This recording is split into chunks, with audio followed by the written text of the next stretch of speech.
கண்ணியத்திற்குரிய எல்லாம் வல்ல அல்லாஹு ஜல்ல ஷானஹு தஆலாவின் நல்லடியார்களே, இஸ்லாத்தின் ஆதாரம் இறைவனுடைய வஹி மட்டும்தான். மற்ற யாருடைய கருத்துக்களும் தீர்ப்புகளும் இஸ்லாத்தினுடைய ஆதாரமாக ஆகாது என்பதை இத்தனை நாட்களாக நம்ம அறிந்து வருகிறோம். நேற்றைய தினம் ஹனபி மதுஹப் என்கிற பெயரிலே அந்த இமாமுடைய பெயரை பயன்படுத்தி அந்த இமாமுடைய காலத்திற்கு பல நூறு ஆண்டுகளுக்கு பின்னால் வந்தவர்கள் எழுதிய நூல்களில் எப்படியெல்லாம் மார்க்கத்துக்கு விரோதமாக, அறிவுக்கு விரோதமாக கேட்பவர்கள் எள்ளி நகையாடக்கூடிய வகையில் எல்லாம் சட்டங்களை வகுத்திருக்கிறார்கள், அதை பாடத்திட்டங்களிலே வைத்திருக்கிறார்கள் என்பதை பார்த்தோம். அதில் நேற்றைய தினம் இறுதியாக சொன்ன விஷயம் என்னவென்று சொன்னால், ஒருவன் ஒரு தவறான நடத்தையில் ஈடுபட்டு கையும் களவுமாக மாட்டிக்கொள்ளும் பொழுது என்னுடைய மனைவிதான் என்று ஒருத்தன் வாதித்தான் என்று சொன்னால் அவனை தண்டிக்க கூடாது. அவள் அடுத்தவன் மனைவியா இருந்தாலும் சரி, ஆதாரம் எதுவும் கேட்கக்கூடாது என்று சொன்னதை நேற்று முடித்தோம். அதுக்கு நூல் ஆதாரம் சொல்லல, கடைசியா இருந்ததுனால. அந்த செய்தி துருவி முக்தார்ல 4வது வால்யூம்ல 29வது பக்கத்தில் இருக்கிறது. அடுத்ததாக இதே மாதிரி தொடர்ச்சியாக எழுதி வைத்திருக்கிறார்கள். ஒரு மனிதன் வாய் பேச முடியாத ஊமை பெண்ணோடு விபச்சாரம் பண்ணிட்டான்னு வைங்க, அவனை தண்டிக்க கூடாது. ஊமை இல்லாத பெண்ணை விபச்சாரம் பண்ணா தண்டிக்கணுமா எழுதி வச்சிருக்கிறார்கள். எப்படி இருக்காங்கன்னா, லவ்சனா பி இம்ராத்தின் ஹர்சா, ஹர்சான ஊமை பெண்ணோடு ஒருவன் விபச்சாரம் செய்து விட்டான் என்றால் பல ஹத்தால வாஹிதி மின்ஹுமா, 2 பேருக்குமே தண்டனை கிடையாது. வாயினால கேட்கும்போது பதில் சொல்ல முடியாதுல, அதனால ஊமை பெண்ணை ஒருத்தர் கெடுத்து விட்டாலோ விசாரம் பண்ணி விட்டாலோ அவனுக்கு தண்டனை கிடையாது என்று எழுதியிருக்கிறார்கள். இது எங்க இருக்குன்னா பஹ்ரூர் ராய்க்கு, இது ஹனபி மதுஹபுடைய முக்கியமான கிதாப்ல 5வது வால்யூம்ல 20ஆம் பக்கத்தில் இருக்கிறது. இப்ப நம்ம என்ன கேட்கிறோம்னா, இப்படி இஸ்லாத்துல சட்டம் இருக்குமா? அபூ ஹனீஃபா இமாம் இப்படித்தான் சொல்லி இருப்பாங்களா? ஊமை பெண்களுக்கு தான் பாதுகாப்பு அதிகம் தேவை. ஊமை இல்லாத பெண்களாவது அவங்க தங்களை காத்துக் கொள்வதற்கு வாக்குமூலம் கொடுத்து புகார் கொடுத்து எவ்வளவோ நடவடிக்கைகள்ல அவங்க நீதி நியாயத்தை பெற்றுக்கொள்ள முடியும். ஊமையா இருக்கிறவங்களுக்கு சமுதாயமே சேஃப்டியா இருந்து அவங்களை பாதுகாக்கணும். இவங்க என்ன பண்றாங்கன்னு கேட்டா, ஊமை பெண்ணா கெடுத்தா தண்டனை இல்ல, விபச்சார தண்டனை கொடுக்க கூட ஹத்து கிடையாது என்று எழுதி வைத்திருக்கிறார்கள். அப்ப எழுதி சொல்றோம்னு கேட்டா, இப்படி எழுதுறதுக்கு கொஞ்சமாச்சும் ஒரு சுய புத்தியை கொண்டு இப்படி எழுதுறமே, இதனுடைய விளைவு என்ன, இதுக்கு ஆதாரம் இருக்குதா? இப்படி குர்ஆன்ல எங்கேயாவது அல்லாஹ் ஊமை பெண்களை மட்டும் ஏதாவது செஞ்சுக்கலாம்னு சொல்லியிருக்கிறானா, அல்லது நபிகள் நாயகம் ஸல்லல்லாஹு அலைஹி வஸல்லம் சொல்லியிருக்கிறாங்களா? அப்படியா சிந்திக்கணும். அப்படி இல்லைன்னா ஒரு புத்தியை கொண்டாச்சு இப்படி நம்ம எழுதுறோமே, இது என்ன விளைவு ஏற்படுத்த, நம்ம பொண்ணு ஊமையா இருந்தா செஞ்சு விட்டாங்கன்னா அப்ப நம்ம இதை ஒத்துக்குருவோமா? அப்படி யோசிக்கணும். எழுதுறவன் எழுதக்கூடியவன் என்ன யோசிக்கணும், நம்முடைய பொண்ணு ஊமையா இருந்து அதை விட கெடுத்துட்டு போயிட்டான்னு சொன்னா அப்ப தண்டனை இல்லை நீ சொல்லுவியா? அவனை விட்டணும்னு சொல்லுவியா? அப்ப தன்னுடைய நிலையில் இருந்து பார்த்து அப்படி செஞ்சாலாச்சு அறிவுள்ளவன் ஒத்துக்கலாம். அதுவும் வகி ஆகாது. குர்ஆன் ஹதீஸ்ல உள்ளதான் மார்க்கமாகும். இப்படி சொல்லியிருந்தாலாவது மூளை கொஞ்சம் பயன்படுத்தி இருக்கிறாங்க, ஆனா அது மார்க்க ஆதாரம் இல்லைன்னு சொல்லலாம். இது எப்படி இருக்குன்னா, மார்க்கத்துக்கு ஆதாரம் இல்ல, கடுகளவு மூளையும் இல்ல. மூளை இல்லாத ஒருவனால் தான் இந்த மாதிரிலாம் என்ன செய்ய முடியும்? மூளையும் இல்ல, சமூகத்தை பற்றி அக்கறை இல்ல, பொறுப்புணர்வு இல்ல, எதுக்காக சட்டம் இயக்குறோம்ங்கிற அடிப்படை ஞானம் இல்ல, இவ்வளவு பலவீனமான நிலையில் இருந்து கொண்டு இதை எழுதி வைத்திருக்க. இதான் மதுஹப் சட்டம், இதுதான் ஹனபி மதுஹபுடைய சட்டம் என்று போதிக்கிறார்கள். இதைத்தான் 7 வருடம் மதரசாக்கள் படிக்கிறார்கள். இதை படித்தவர்கள் ஆலிம்கள் என்று சொல்லப்படுகிறார்கள். அறிந்தவர்கள் ஆலிம்னு அறிந்தவர். என்ன அறிந்தவர்? இந்த குப்பைகளெல்லாம் அறிந்தவர். ஆலிமுக்கு அர்த்தம் அறிந்தவருங்க. அறிந்தவர்னா குர்ஆன் அறிந்தவர்னா கிடையாது, ஹதீஸ் அறிந்தவர் கிடையாது. இந்த குப்பைகளை கரெக்டா அறிஞ்சு வச்சிருக்கிறார். 7 வருஷம் இதை சொல்லிக் கொடுத்து அதை அறிந்து வெளியே வர்றாரு என்பதுதான் அர்த்தம் விளங்கி போச்சுப்பார். அதே மாதிரி இதை விட கொடுமையை கேளுங்க. ஒரு முஸ்லிம் அல்லாத ஒருத்தன் ஒரு முஸ்லிமான பெண்ணை கெடுத்துட்டான்னு சொன்னா அவனை தண்டிக்க கூடாது. எப்படி? இஸ்லாமிய ஆட்சியில யார் விபச்சாரம் பண்ணாலும் தண்டிக்கணும். முஸ்லிம் அல்லாத ஒருத்தன் முஸ்லிமான பெண்ணை கெடுத்து விட்டான் என்று சொன்னால் அதுக்கு என்ன இல்ல, அதுக்கு ஹத்து கிடையாது. இது அபூ ஹனீஃபாவுடைய கருத்து இதுதான் எழுதிக்கிறாங்க. அபூ ஹனீஃபா கண்டிப்பா சொல்லியிருக்க மாட்டாரு. அபூ ஹனீஃபாவுடைய கருத்து இதுதான் என்று ஒரு தலைப்புல என்ன எழுதியிருக்கிறார்னா, வைதா ஸனல் ஹர்பியுல் முஸ்தாமன் பில் முஸ்லிமத்தி, நம்முடைய நாட்டிலே இருக்கக்கூடிய ஒரு அடைக்கலம் புகுந்த ஒருவன், முஸ்லிம் அல்லாத ஒருவன் முஸ்லிமான ஒரு பெண்ணை விபச்சாரம் செய்து கெடுத்து விட்டான் என்று சொன்னால் அவன் மீது தண்டனை இருக்கிறது. ஆனால் வலா ஹத்த அலைஹி பி கௌல் அபூ ஹனீஃபா, அபூ ஹனீஃபாவுடைய கருத்து பிரகாரம் தண்டனை கிடையாது. அபு ஹனீஃபா என்ன சொல்றாருன்னு கேட்டா, முஸ்லீம் அல்லாதவங்க எல்லாம் வந்து முஸ்லிம்களை எடுத்துட்டு போயிருங்க, அதுக்கு தண்டனை இல்லைன்னு சொன்னாராம். கொஞ்சமாச்சு ஒரு அறிவு உள்ள அப்படி சொல்லுவானா? இதுல என்ன முஸ்லீம் என்ன முஸ்லீம் அல்லாதவன் என்ன பெச்சார இதுல கூடுதல் அவ்வளவு ரோசம் வரணும். நம்ம சமுதாயம்ங்கிற அந்த உணர்வு இயற்கை ஒண்ணு வரும்ல, மார்க்கறிவு இல்லாதவங்க கூட இந்த உணர்வு ஜாஸ்தியா வரும். நம்ம சமுதாய பெண்களை ஒரு கேள்வி பண்ண அவனுக்கு கோவம் வருது, யூடிசி பண்ண எல்லாரும் சண்டைக்கு போறாங்க. இப்படி எல்லாருக்கும் இயற்கையாக மார்க்கத்தை பேணாதவனுக்கு கூட இயற்கையாக அமைந்திருக்கிற அந்த ரோஷ உணர்வு இருந்தால் இப்படி எழுதியிருப்பாங்களா? ஒரு ரோஷ உணர்வு கூட இல்லாமல் அபு ஹனீஃபா இப்படி சொன்னார் என்று எழுதுவதாக இருந்தால் இப்ப இமாம கேவலப்படுத்துறது யாரு? இது அபு ஹனீஃபா எழுதினார் சொன்னா அவரை பற்றிய ஒரு தப்பா இல்ல நினைப்பாங்கல்ல, இப்படியா உணர்வுகிற அவரு. அப்ப அபு ஹனீஃபாவுடைய பெயரை கெடுப்பது இவர்கள் தான். அபு ஹனீஃபாவின் பேர்ல இப்படி தப்பான கருத்துக்கள் என்ன செய்யறாங்க, பதிச்சு வச்சுக்கிறாங்க. ஒரு மபசூத்துங்கிற கிதாபுல வந்து 9வது அத்தியாயத்துல 55வது பக்கத்தில் இருக்கிறது. அதே மாதிரி வந்து பெருநாள் தொழுகைக்கு பெண்கள்லாம் வரணும்னு நம்ம எழுதி வச்சிருக்கிறோம். ஹதீஸ் அடிப்படையில் பெருநாள் தொழுகை அன்னைக்கு வந்து பள்ளியில் நடத்தப்படாது. ரசூல் ஸல்லல்லாஹு அலைஹி வஸல்லம் அவங்களுடைய மஸ்ஜித் நபவி வந்து மற்ற பள்ளியை விட 1000 மடங்கு சிறந்தது. அப்படி இருந்து கூட ரசூல் ஸல்லல்லாஹு அலைஹி வஸல்லம் அவர்கள் பெருநாள் தொழுகையை பள்ளியில் தொழல. பள்ளி எவ்வளவு சிறந்தபடி சாதாரண பள்ளி இல்லது, 1000 மடங்கு அதிக நன்மை தரக்கூடிய ஒரு ரக்காத் எங்க தொழுது 1000 ஒரு ரக்காத் அங்க தொழுதால் வேற பள்ளியில் 1000 ரக்காத் தொழுவதை விட சிறந்தது என்று ரசூல் ஸல்லல்லாஹு அலைஹி வஸல்லம் ஸலாஹித்து சொன்னார்களே. அந்த மஸ்ஜித் நபவி இருந்தும் கூட அங்கே பெருநாள் தொழாமல் திறந்த வெளியில் தொழுதார்கள். நம்ம அதை ஜமாத்துல கடைபிடித்து வர்றோம். இந்த திறந்த வெளியில தொழுவதற்கு முக்கியமான காரணம் என்னன்னு கேட்டா, மாதவிடாய் பெண்கள்லாம் கூட பெருநாள் சந்தோஷத்துக்கு இருக்கணும், பள்ளிவாசல்லாம் அவங்க வர முடியாம போயிடும். திடல்னு சொன்னா தொழுகும் போது ஓரமா இருந்து வருவாங்க, எல்லாரையும் போல சந்தோஷமா ஒருத்தருக்கு சலாம் சொல்லி ஒருத்தருக்கு சந்தித்துக் கொள்வது, பரிமாறிக்கொள்வது.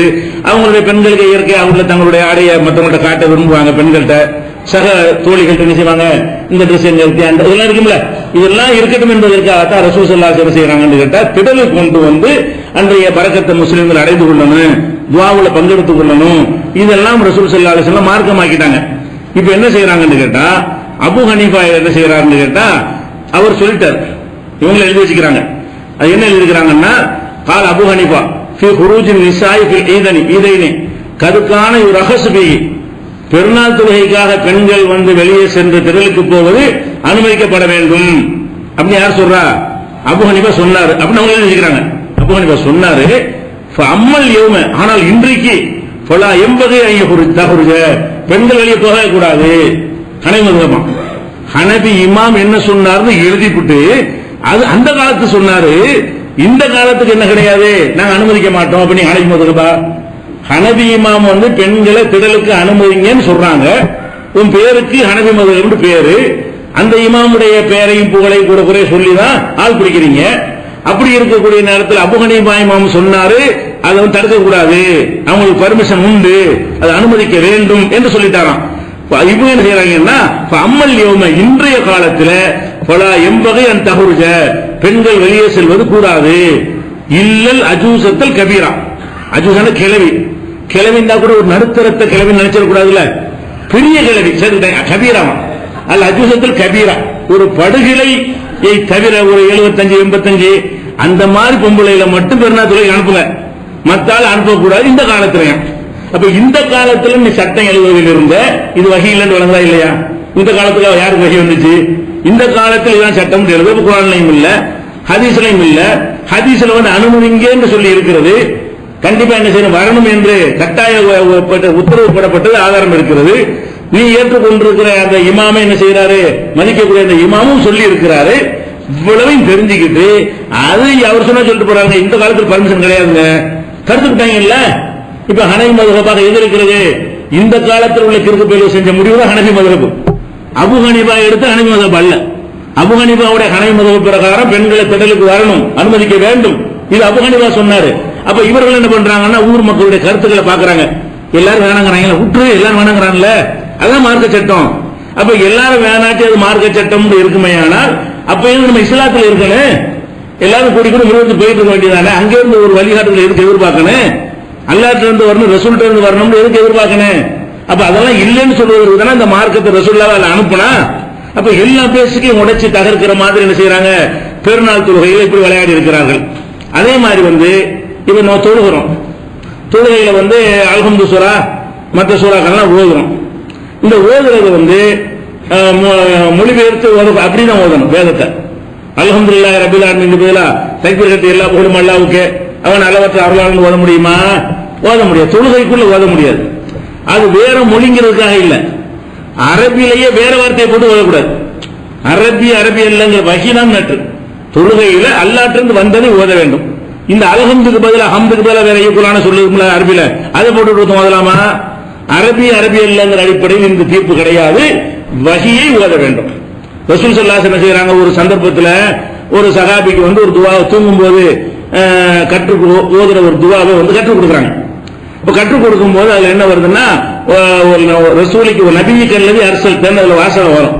தூங்கும் போது இந்த துவா ஓதிக்கன்னு சொல்லும் போது அதுல ஒரு வாசகம் வரும், உன் நபியி கல்லதி அரசல்த, நீ அனுப்பிய நபியையும் நான் நம்பினேன் அப்படி சொல்லணும்னு வரும்.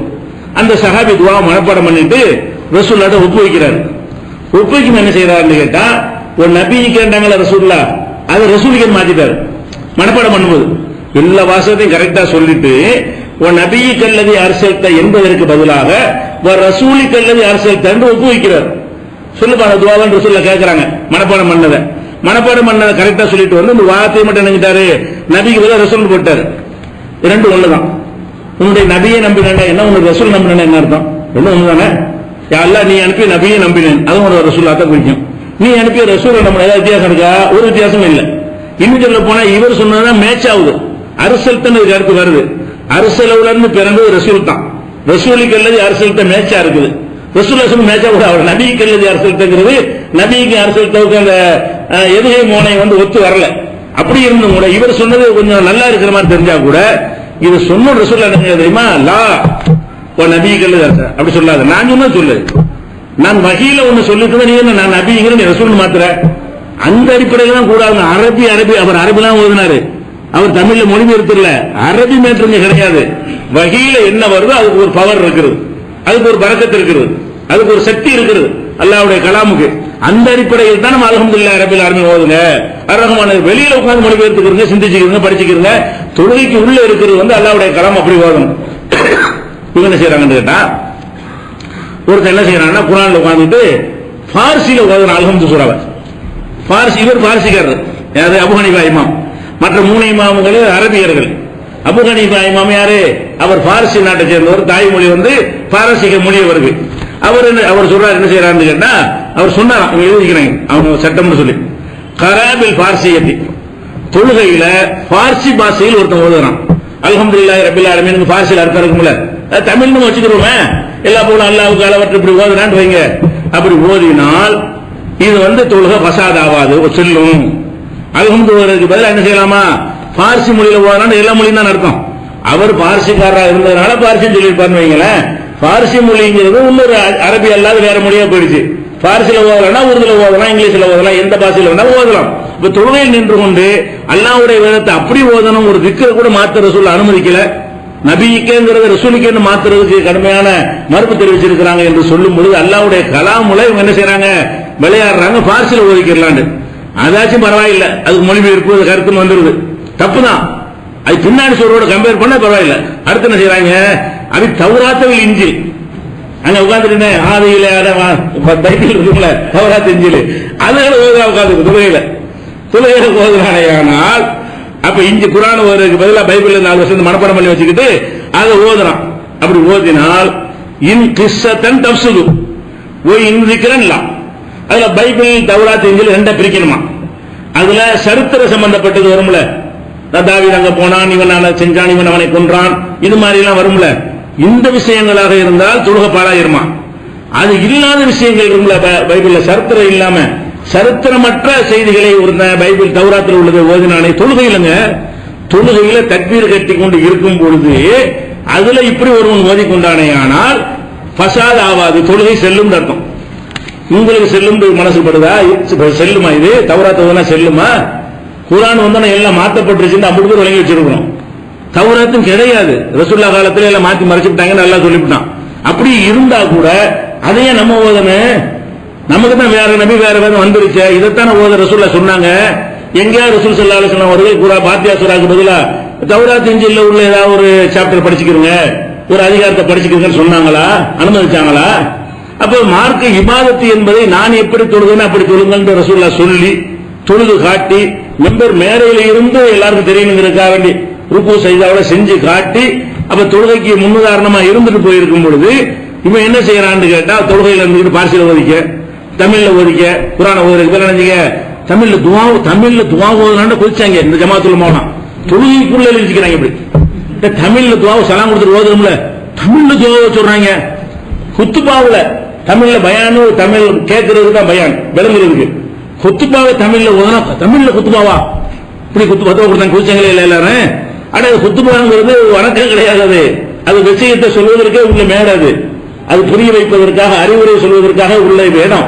அதுல தமிழ்லயோ மலையாளத்திலோ அந்த மொழியில சொன்னால் அதுக்கு ஒரு அர்த்தம் இருக்குது, அது ஹராமுன்னு சொல்லிவிட்டு தொழுகையில அதுல என்ன பண்ணிக்க, தொழுகைக்குள்ள என்ன பண்ணிக்க, டிரான்ஸ்லேஷன் பண்ணாலும் பண்ணிக்க, அதுல தௌராத் இன்ஜில் இருந்திருக்காது, பைபிள் எடுத்து வச்சுக்க, பழைய ஏற்பாடு புதிய ஏற்பாடுலாம் எடுத்து வச்சு படிச்சுக்க, படிச்சால் தொழுகை செல்லும். இது துருல் முக்தார், இது மார்சால் ஓதி கொடுக்கிற கிதாப் துருல் முக்தார்ல 1வது வால்யூம்ல 485வது பக்கத்தில் இருக்கிறது. இது என்ன, இவங்களை என்ன செய்வது? இவர்களுக்கு குர்ஆனை பற்றி ஒரு மகத்துவத்தை விளங்கி வைத்திருக்கிறார்களா? தொழுகைன்னா என்னன்னு விளங்கி வைத்திருக்கிறார்களா? தொழுகை அல்லாஹ்வுடைய ரசூல்கிட்ட தான் கற்றுக்கொள்ளணும் என்கிற ஒரு சாதாரண ஒரு அடிப்படை அறிவாவது இவர்களுக்கு இருந்தால் இப்படி செய்திருப்பார்களா? அப்ப இது ஹனஃபி பேரை இமாம் பேரை பயன்படுத்தி அவங்களை கேவலப்படுத்தி இவங்களுடைய முட்டாள்தனத்தை அம்பலப்படுத்தக்கூடிய வகையில் இப்படி எல்லாம் சட்டம் இருக்கிறது மதுஹப் கிதாபுகள்ல. அதே மாதிரி இன்னொரு விஷயம் பாருங்களேன், இந்த விபச்சாரம் பண்றது குற்றம்னு தெரியும், எல்லாருக்கும் தெரியும், குழந்தை கூட தெரியும், எழுதி வச்சுக்கிறாங்க. அதுவும் அபூ ஹனீஃபா பேரை பயன்படுத்தி எழுதிக்கிறாங்க. ரஜுல் ஒரு ஆண் மகன் இஸ்தாஜர இம்ராத்தன், ஒரு பெண்ணை வாடகைக்கு கூப்பிடுறான் கூலிக்கு.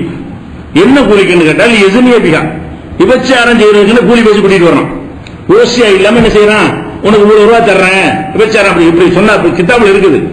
விபச்சாரம் செய்வதற்காக கூலி பேசி கூட்டி கொண்டு வந்து ஜனாபிஹா அவளோடு விபச்சாரம் செய்தால் ஃபலா ஹத்த அலைஹிமா, 2 பேருக்கும் தண்டனை கிடையாது. ஃபீ கௌலி அபூ ஹனீஃபா, அபூ ஹனீஃபா கருத்து, அபூ ஹனீஃபா சொல்லி இருக்க மாட்டாரு, இவங்க அப்படி போட்டு கொடுக்குறாங்க. அபூ ஹனீஃபா கருத்தை வைத்து அபூ ஹனீஃபாவுடைய கருத்து பிரகாரம் அவங்க 2 பேரும் தண்டனை இல்ல. ஏன்பா தண்டனை இல்லைன்னா கீழே விளக்கம் கொடுக்குறாங்க. ஏன் தண்டனை இல்லை என்றால், எப்ப கூலின்னு ஒண்ணு கொடுத்தோமோ அது மகர் மாதிரி ஆயிடுதுல. காரணம் சும்மா ஓசியா விபச்சாரம் பண்ணாத விபச்சாரம், மகர் காசு கொடுத்துட்டோம்னு சொன்னா மகர் கொடுத்த மாதிரி வருதுல. ஒரு மகர் மாதிரி வரும்போது எப்படி தண்டிக்கிறது, மகர் கொடுத்த மாதிரி ஒரு அம்சத்தில் அடங்கி இருக்காங்க. எவ்வளவு சிந்திக்கிறாங்கன்னு பாருங்க. இது ஆராய்ச்சியாளர்கள், இதுதான் நம்ம பாதுகாப்பு. அந்த மதுகபுல இருந்தா தான் நமக்கு சேஃப்டியா. எப்படி சிந்திக்கக்கூடிய மேதைகளா இருந்து சிந்தித்திருக்கிறார்கள் பாருங்க. அப்ப அபூ ஹனீஃபா சொன்னார்னு சொல்லிட்டு அவர் ஏன் சொன்னார் என்பதற்கு சொல்ற விளக்கம் அதை விட கொடூரமாக இருக்கிறது. அவர் காசு கொடுக்கிறது மட்டும்தான வழி எங்க, கல்யாணம் பண்ண வச்ச பொறுப்பாளர் எங்க, சாட்சிகள் எங்க, அதெல்லாம் கூட கல்யாணத்துக்கு தேவை இருக்குது. அது மகர்னு சொல்லி அவன் கொடுத்தான். மகர்னு கொடுத்தா காலத்துக்கு வச்சிருக்க டைவர்ஸ் பண்ற வரைக்கும் இவன் அந்த இடத்துல கொண்டு ஓடி போயிடுறாங்க. இதெல்லாம் சிந்திக்காம இது மகர் மாதிரி ஒரு அம்சம் வந்துருச்சு. அப்ப இவங்க கருத்துப்படி, ஹனவி மதம் கருத்துப்படி ஓசி விபச்சாரம் தான் தண்டனை, காசு விபச்சாரம் தண்டனை கிடையாது. இந்த ஓசியா விபச்சாரம் பண்ணிட்டு வந்தீங்கன்னா காசு வாங்கிட்டியாமா, வாங்கிட்டங்க போ, காசு வாங்கல அவன இதான் விளையாட்டு சொல்ல இருக்கிற சட்டம் தான். அப்படித்தான் எழுதி வைத்திருக்காரு. சர்கசி மபசூத்துல 9வது வால்யூம்ல 58வது பக்கத்தில் இருக்கிறது. ஆனா இப்ப நம்ம என்ன பார்க்கிறோம், இவர்கள் மார்க்க அறிஞருங்கிற பெயர்ல எதையாவது இஷ்டத்துக்கு இருக்கிறாங்க. ஒரு அடிப்படை இருக்கிறவங்களுக்கு நினைத்ததெல்லாம் உங்களுக்கு திரும்பி இருக்கிறார்கள். ஒரு இறையச்சம், சமூக பொறுப்பு எதுவுமே இல்லை என்று இப்படி எல்லாம் அந்த விபச்சாரம் பெருகமா பெருகாதா? எல்லாரும் இப்படி செஞ்சுட்டு போயிருவானே. அடே இந்த நாட்டில், இஸ்லாமிய நாட்டில் ஓசியா செஞ்சிடக்கூடாது, ஏதாவது பண்ற காசை கொடுத்து பண்ணிட்டு போங்கடா அப்படின்னா எதுக்கு அல்ல அந்த சட்டத்தை தந்தான்? விபச்சாரத்துக்கு தண்டனைங்கிற சட்டம் எதுக்கு அல்ல தந்தான்? அந்த அச்சத்தின் காரணமாக விபச்சாரம் ஒழியணும் என்று தந்தானா? அதுக்கு தண்டனை சொல்லி கொடுத்து தப்பிக்கணும் என்று விபச்சாரம் பெருகணும் என்பதற்காக சொன்னானா? அது பெறுவதற்கு, விபச்சாரம் பெருகுவதற்கு வழிவகுக்குமா இல்லையா? அப்ப இஸ்லாமிய நாடுகள்ல அந்த ஆட்சியாளர்கள், மன்னர்கள் என்ன செய்வாங்க, ஏதாவது மாட்டிக்கிறாங்கல்ல, அப்ப என்ன செய்யறா, மன்னர் சொல்லிடுவாரு கொடுத்துட்டேன் அப்ப போங்க. அதுக்குதான் இந்த அதிகாரிகள் எல்லாம் தப்பு தப்பு பண்ணுவாங்க, அவங்க மாட்டிக்கிறாங்க, அவங்க ரொம்ப தப்பு பண்ணுவாங்க. இஸ்லாமிய ஆட்சியாளர்கள் எந்த ஆட்சியாக இருக்கட்டும், அந்த அதிகாரத்தில் உள்ளவங்க அந்த மாதிரி விசாரங்கள், பெண்களை கடத்துறது, இருக்கிற எல்லா வழியும் பண்ணுவானுவோம். மாட்டிக்கிறது அவங்களுக்கு சேஃப்டியா தப்பிக்கிற ஒரு வழி இருக்கணும்ல. என்னங்க விசாரிக்குவாங்க, இதுதான் காலையில் உட்கார்ந்துருப்பாரு யாரு, இந்த ஹனஃபி இந்த கிதாபை படிச்சவர் தான் கால் நியமிச்சு வச்சிருப்பாங்க. அவர் தான் நீதிபதி சீட்ல உட்கார்ந்துருப்பாரு. இந்த பொண்ணு எடுத்தானாமா இல்ல இந்த காசு கொடுத்துட்டாருங்க அப்போ எவளை அதுக்கு தான் அது விளையாட்டு சொல்லல, அதுக்கு தான் செஞ்சாங்க. இந்த மன்னர்களை அவங்களை அனுசரித்து செல்வதற்காக ஆதாயம் அடைவதற்காகத்தான் இந்த இதை எழுத ஒருத்தர் மனசு வரும். இல்லாட்டி மூளையை கொண்டு எழுதுற எவனுக்கும் வராது. இதுல ஒரு சுய ஆதாயம் கிற்கலாம், இல்லாட்டி ஒரு ஆதாயத்தை செஞ்சிருக்கிறாங்க. அந்த ஆதாயத்தை கருதி இப்படி எழுதியிருக்கிறார்கள் என்பதை பார்க்கிறோம். அதே மாதிரி அல்லாஹ்வுடைய எந்த ஒரு இபாதத்தா இருந்தாலும் நீயத்தை கொண்டுதான், எண்ணங்களை கொண்டுதான் கூலி. இந்த 3 பேர் எல்லாம் நிறுத்தி கேட்பான்ல, ஒரு ஆலிமை கூப்பிடுவான், ஒரு ஷஹீத் உயிர் தியாகியை கூப்பிடுவான், அதே மாதிரி ஒரு செல்வந்தர் வள்ளல் வாரி வழங்கிய வள்ளலை கூப்பிடுவான். நீ என்னடா பண்ண? நான் உன்னுடைய இல்ம கட்டுறேன், எல்லாத்துக்கும் சொல்லி கொடுத்தேன் அப்படி அவன் சொல்லுவான். நீ எனக்கு செய்யல, நீ ஆலிம் பேர் வாங்குறதுக்கு செஞ்ச, பேர் வாங்கியாச்சு, ஓடு நரகத்துக்கு கொண்டு போங்க நரகத்துக்குன்றான். அல்ல உயிர் தியாகம் பண்ணவனை கூப்பிட்டு அல்ல கேட்பான், என்னடா செஞ்ச? உயிர் தியாகம் பண்ணிட்டல, தியாகம் பண்ண எனக்கு பண்ண வீரண்டு எல்லாரும் சொல்லணும், அதுதான் நீ பண்ண சொல்லிட்டாங்க எல்லாரும், இழுத்துட்டு போங்க அப்படின்னு அவனையும் நரகத்துக்கு கொண்டு போயிடுவான். ஒரு கொடை வள்ளல் பணத்தை வாரி வழங்கி இருப்பாரு, நீ என்னடா செஞ்ச? வாரிவார் வழங்கினால எல்லாத்துக்கும் கொடுத்தல, எல்லாத்துக்கும் கொடுத்த என்ன எனக்கா கொடுத்த? வள்ளல் எல்லாரும் புகழணும் தானே நீ செஞ்ச, புகழ்ந்துட்டாங்க இல்ல, அங்க கூலி கிடைச்சிருச்சு, இழுத்துட்டு போங்க நரகத்துக்கு. ஒரு நல்ல காரியத்தை கெட்ட நோக்கத்துக்கு செஞ்சா கூலி இல்லைங்கிறது மட்டுமல்ல தண்டனைக்குரியதாகி போயிடுது. இவனுக்கு கூலி இல்லைன்னு விரட்டி விட்டாலே போதும். அல்லாஹ் என்ன பண்றான்னு கேட்டா, எனக்கு செய்யற ஒரு காரியத்தை உலக ஆதாயத்துக்கு செஞ்சீல, கூலியும் கிடையாது நரகத்துக்கும் போ, பாவியாவும் போன்னு சொல்லி 3 வரையும் தள்ளிடுறான். இந்த அடிப்படையை மனசுல வச்சுக்கிறீங்க. இன்னமல் அமல் பின்னியாத்து எல்லாரும் தெரிஞ்ச ஹதீஸ், எந்த அமலா இருந்தால் நீயத்தை கொண்டுதான். பாருங்க எப்படி விளையாடுறாங்க பாருங்க. விக்கே கிதாப்ல சட்டம் எழுதி வச்சுக்கிறாங்க, தொழில் முகத்தாரில் தான் இருக்குது. ஒரு மனுஷன் சொல்றாங்க, சல்லு லுஹர, ஒருத்தன் கூப்பிட வேண்டியது, அடே லுஹர் தொழுவுனி உலக தீனாரும், உனக்கு ஒரு தங்க காசு தர்றேன். அவன் தொழுவாத ஒரு ஆள், தொழுவ மாட்டான். ஒருத்தன் கூப்பிட வேண்டியது, நீ தொழுனா உனக்கு என்ன செய்யற, 100 ரூபா தர்றேன் அப்படிங்கிறான். 100 ரூபா தருவீங்களா? ஆமா. அவன் தொழுகிறான்.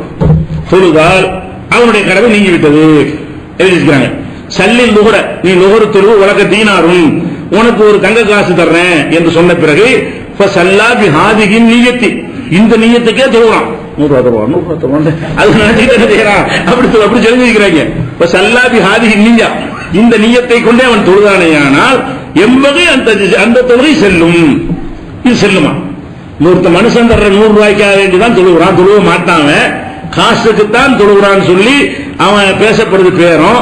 மனசுலையும் அப்படி நினைத்துக் கொண்டு தான் தொழுகிறானா, அதையும் நினைக்கிறாங்க. மனசுல என்ன நினைக்கிறான்? 100 ரூபாய் கிடைக்க போகுது, 100 ரூபாய் கிடைக்க போகுது, 100 ரூபாய்க்கு தான் தொழுவோம் நினைக்கிறான். இப்படி தொழுதால் அது செல்லும்.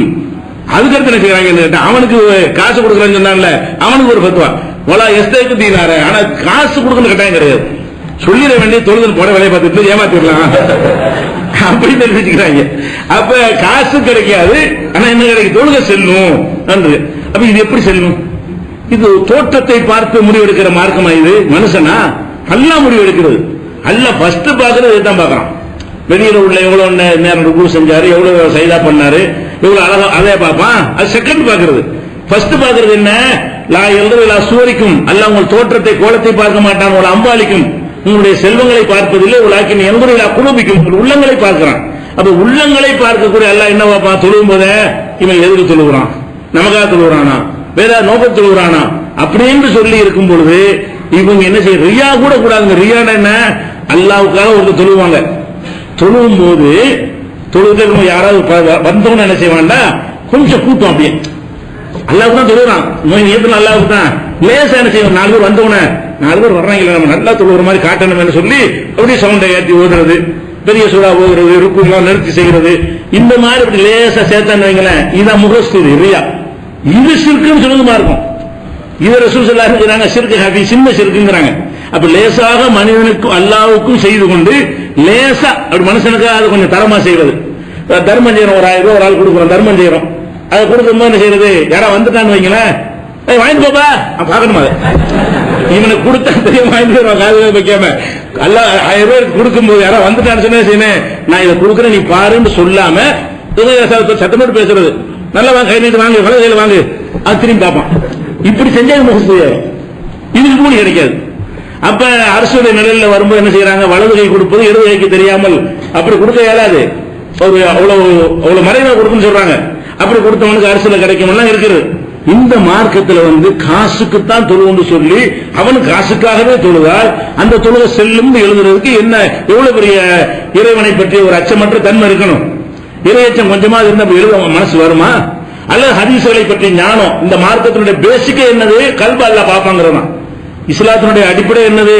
அல்லாஹ் உள்ளத்தை பார்த்துட்டு இருக்கிறான், உள்ளத்தை பார்க்கிறான் என்கிற ஒரு அடிப்படையில் இருக்கக்கூடிய ஒரு மார்க்கத்தில் இப்படி எல்லாம் சட்டம் எழுதுவதற்கு சரியா வருமான்னு பாருங்க. இது வந்து எங்க இருக்கக்கூடிய முக்தார்ல 1வது வால்யூம்ல 62ஆம் பக்கத்தில் இருக்குது. அதே மாதிரி வந்து ஒருத்தன் நம்ம சாராயம் கல்லாம் மார்க்கத்தில் தடுக்கப்பட்டு உங்களுக்கு தெரியும். நம்ம வந்து ஒரு டாஸ்மாக் கடை இந்த மாதிரி ஏலம் எடுத்துக்கிட்டு வேற மதத்துக்காரனை வச்சு வியாபாரம் பண்ணலாம். நம்ம தான் வியாபாரம் பண்ணக்கூடாது. சாராயத்தை நம்ம விற்க கூடாதுங்க. நம்ம என்ன செய்யணும்? ஒரு இந்து அல்லது ஒரு கிறிஸ்டின் அல்லது ஒரு புத்த மதத்துக்காரன் முஸ்லீம் அல்லாத ஒரு சீக்கிரனா கூப்பிட்டு வச்சு இந்த அப்பா எடுத்துட்டு வா அப்படின்னு சொன்னால் அது கூடும். நம்ம தான் விற்க கூடாது. அடுத்தவனை விட்டு வேற மதத்துக்காரனை வச்சு விற்க சொல்லி என்ன செய்யலாம்? இப்படி நீங்க சொன்னா ஒத்துக்குறீங்களா? உங்க அறிவு ஏத்துக்கிறதா? மதுகபா தானே இருக்குது. ஹனீஃபா எப்படி சொல்றாங்க? ஒய்தா அமரல் முஸ்லிம், ஒரு முஸ்லிம் உத்தரவிடுகிறான், நஸ்ரானியன், நஸ்ரானின்னா யாரு? கிறிஸ்துவன். ஒரு கிறிஸ்துவன் உத்தரவிடுகிறான், எபியு ஹம்ரன், மதுவை விற்பதற்காக வேண்டி, அவர் ஷராய் அதை வாங்குறதுக்காக வேண்டி மதுவை கொள்முதல் பண்றதுக்கு முடிஞ்சு போச்சு, சரக்கு வாங்கிட்டு வா அப்படின்னு அவனை அனுப்பி வைக்கிறான். அல்ல இருக்கிற சரக்கை விற்க சொல்றான். அப்படி செஞ்சால் அவனும் செய்வானால் ஜாஸ இந்த அபூ ஹனீஃபா, அபூ ஹனீஃபா கருத்துப்படி செல்லும், செய்யலாம். அப்ப சாராயம் கூட விற்கலாம், நாம விற்க கூடாது. சாராயம் முஸ்லீமா இருக்கிற யாரும் விற்க நினைச்சீங்கன்னு சொன்னா ஒரு முஸ்லீம் இல்லாத கடையில் வேலைக்கு சேர்த்துக்கிறங்க. சாராயம் அவர்கிட்ட வாங்கிக்கிறங்க, நான் விற்க மாட்டேன், நீ எடுத்துக்கிட்டே பார்த்து வியாபாரம் பண்றான்னு சொல்லி அப்படி செய்யலாம். கடையில 2 நான் முஸ்லீம் சேர்த்து கொண்டோமே ஆனால் எல்லா ஹராமும் ஓகே, ஹலால் ஆயிரும். இப்படி சொன்னா இது ஏத்துக்கிறான் அல்ல. இந்த மார்க்கம் அப்படிப்பட்ட மார்க்கமா? ஹராம்னு அல்ல எதுக்கு ஹராமாக்குறான்? மதுவை ஹராமாக்கணும் எதுக்கு? அந்த பொருள் மனிதனுக்கு கேடு செய்யுங்கிறது தான். நீ வித்தா என்ன, அவன் வித்தா என்ன? எவன் வித்தாலும் போதில தான் வரப்போறான், எவன் வித்தாலும் கேடு ஏற்படத்தான் போகிறது, சமூக சீரழிந்து தான் போகிறது. அப்ப சமூகத்தை நாசமாக்கக்கூடிய மதுபானங்களை கூட ஒரு முஸ்லீம் வந்து முஸ்லீம் அல்லாத உணவை வைத்து விற்கலாம் எழுதினால் இது என்ன, எப்படி நம்ம ஏற்றுக்கொள்வது? இந்த மதம் தேவையா? அப்ப வகிக்கு அப்பாற்பட்டு போனதுனால இதெல்லாம் வந்து எதனால போல வருது? இவ்வளவு தைரியமா உணர்ந்தது என்ன காரணம்? ஒரு அடிப்படை உள்ளத்துல இல்ல. வகிதான மார்க்கம், இதுக்கு ஒரு வகியும் இல்லையே. இப்ப நம்ம சொல்லக்கூடாது, அபூ ஹனீஃபா பேர்ல இருக்குது, அபூ ஹனீஃபா சொல்லி இருக்கட்டுமே, நம்ம எப்படி அப்படி நினைக்கணுமா இல்லையா? இதுக்கு எப்படி வகி இருக்கும்? இது எப்படி ரசூலுல்லாஹ் வந்து அனுமதிச்சிருப்பாங்க? அனுமதிச்சு ஆதரவு இல்லையே அப்படின்னு சிந்திக்காமல் அவங்க நாசமா போனதுக்கு என்ன காரணமா இருக்குன்னு சொன்னா வகி அல்லாது மார்க்கம் என்று நினைப்பதுதான் அந்த காரணமா இருக்கிறது. இது வந்து ஹிதாயாங்கிற நூலுடைய விரிவுரையில 6வது பக்கத்துல 439 இருக்கிறது. அதே மாதிரி சாதாரணமா உலகத்தில் எல்லாரும் ஒத்துக்கொண்ட ஒரு நீதி, இஸ்லாத்திலும் உள்ள ஒரு நீதி என்னன்னு கேட்டா, எந்த ஒரு பொருட்கள் வாங்கல் எதுவா இருந்தாலும் மனம் வந்து கொடுக்கிறோம் நமக்கு செல்லும். இறுதி ஹஜ்ஜில் அதே ரசூலுல்லாஹ் சொன்னாங்க, அடுத்தவனுடைய பொருள் எது உங்களுக்கு ஹராம் அவனா மனமோந்து உங்களுக்கு தந்தாலே தவிர என்று சொன்னாங்க. மகர கூட கட்டாயம் கொடுக்கணும், அந்த பெண்ணாக மனமோந்து உங்களுக்கு விட்டு தந்தார்களே ஆனால் நீங்கள் சாப்பிடுங்கள், இப்படித்தான் நமக்கு இப்படித்தான் ஹலால் ஆகும் அடுத்தவனுடைய. அதே மாதிரி ஒருத்தனுக்கு ஒரு மனைவியோட வாழ்ந்துட்டு இருக்கிறான், அவனுக்கு வெறுப்பு வந்து வேணான்னு டைவர்ஸ் பண்ணான்னா அது ஓகே, அது செல்லும். ஆனா இது வந்து கட்டாயப்படுத்தி செஞ்சா கத்தியை வச்சுட்டா முன்னாடி தலாக்கு சொல்லுங்க கொண்டு விடுவான். அவன் என்ன செய்யறான்? கத்திக்கு போயிட்டு தலாக் தலா எங்கேயா சொன்ன முத்தலக் ஆயிருமே, தலாக் தலாக் தலாக்குன்ட்டான், சொல்லும் போது வைக்கிறாங்க. அப்ப யாராவது கெடுத்து நினைச்சோம்னா அவரை கூட்டிட்டு போய் என்ன செய்ய வேண்டியது? கத்தி கழுத்துல வச்சு தலாக் தலாக்குன்னு சொன்னா பொண்டாடியே பிரிஞ்சிடும், முடிஞ்சு வச்சுக்காத. அதே மாதிரி வந்து ஒரு பொருளை வச்சிருக்கலாம், இது வந்து 50 ரூபாய்க்கு தாங்குறோம், தரமாட்டேங்க 50 ரூபாய் தர இந்தாங்க, இது ஹலால்.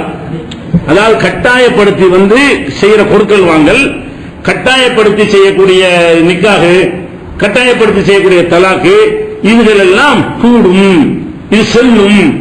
ஹனஃபி மதுரை கிதாபுல செல்லும் என்று எழுதி வைத்திருக்கிறார்கள். எப்படி செய்யறாங்க? அதாவது 10 விஷயங்களாம், 10 விஷயங்கள் வந்து கட்டாயப்படுத்தினாலும் அது செல்லத்தக்கதுதான். ஒண்ணு நிக்காஹ், ஒண்ணு என்ன? ஃபர்ஸ்ட் என்ன? கல்யாணம். கல்யாணம் அந்த பொண்ணு வேணவே வேணாங்குது, இந்த மாப்பிள்ளைய வச்சு என்ன செய்யறது? ஒத்துக்க சொல்லு, ஒத்துக்கிறேன், கல்யாணம் செல்லும். அப்ப ரசூலுல்லாஹ் நம்ம ஒரு பெண்ணு சொன்னாங்களே, என் தகப்பனார் கல்யாணம் பண்ணி வச்சுட்டாரு, எனக்கு பிடிக்கல, என்னை கேட்கவும் இல்லை அப்படின்னு சொன்ன, பிடிக்கல கேட்கலையா ரத்து செஞ்சிடறாங்க. அப்ப கல்யாணம் இல்லை ஓடுட்டாங்க. அப்ப கட்டாயப்படுத்தினா செல்லாதுன்னு வகி சொல்லுது. இவன் கட்டாயப்படுத்தி கல்யாணம் பண்ணலாம்ங்கிறான். அப்ப ஒரு பொண்ணு தூக்கிட்டு போய் என்ன செய்யலாம், கல்யாணம் பண்ணலாம். ஒரு பையனை கூட தூக்கிட்டு போய் என்ன செய்யலாம், அவன் பணக்கார பையனா இருக்கிறான், ஒரு ஏழை வீட்டு பொண்ணு கடத்திட்டு போயிட்டா கல்யாணம் பண்ணு, 2 சாட்சி தான் இருக்காங்க, நான் தான் பள்ளி, அவன் என்ன செய்யறான், ஏற்றுக்கொண்டு புதுசு பின்னாடி ஆயிடுவாங்க. இது செல்லுமா இஸ்லாமிய ஆட்சி, நீங்க கையில் இஸ்லாமிய ஆட்சி இருந்து இந்த சட்டம் நடைமுறையில் இருந்தா என்ன செல்லும்ன்றாங்க. அப்ப நிக்காகும் செல்லுமா, தலாக்கும் செல்லுமா, இந்த மாதிரி கட்டாயப்படுத்துறது. அது மாதிரி லிஹாரை தாக்கு அடிமை, ஒருத்தன் அடிமை வச்சிருக்கான், டேய் விடுதலை செய்யறா, விடுதலை, கத்திக்கு பயந்துக்கிட்டு, துப்பாக்கி பயந்துக்கிட்டு, அது விடுதலை ஆயிருமா. அதே மாதிரி நேர்ச்சை, சத்தியம், இதெல்லாம் அவனா செஞ்சா தான் நேர்ச்சை ஆகும். நேர்ச்சை செய்யும், ஒரு ஆடு இருப்பான், நேர்ச்சி செய்யறே இல்லைப்பா, அவன் இல்லாதான் இருப்பான். சரி அல்லாவுக்கு அவன் நேர்ச்சி செய்யறேன், அறுவாளுக்கு பயந்து சொல்றான், இது அவன் நேர்ச்சி கண்டிப்பா கடமையாயிருமா அவனுக்கு. இப்படி அவனா எழுதுவானா? உலகத்தில் எந்த நாட்டிலையும் செல்லாது. இது எந்த ஒரு நாட்டிலையும் மற்ற நாடுகளில் சட்டம் வச்சுக்கிறாங்கல்ல, என்னை கம்பல் பண்ணி செஞ்சார்கள்.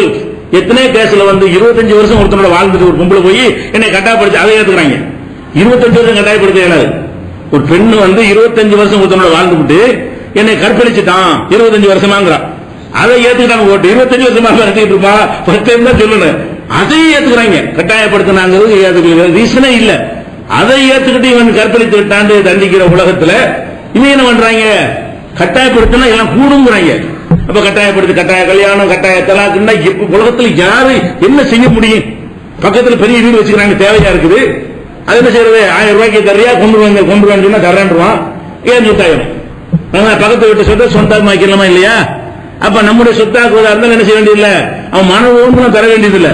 கட்டாயப்படுத்தின ஓசையை கூட தருவான்ல, சும்மா கேட்டா தரமாட்ட ரேட்டு பேசிட்டு இருப்பான்.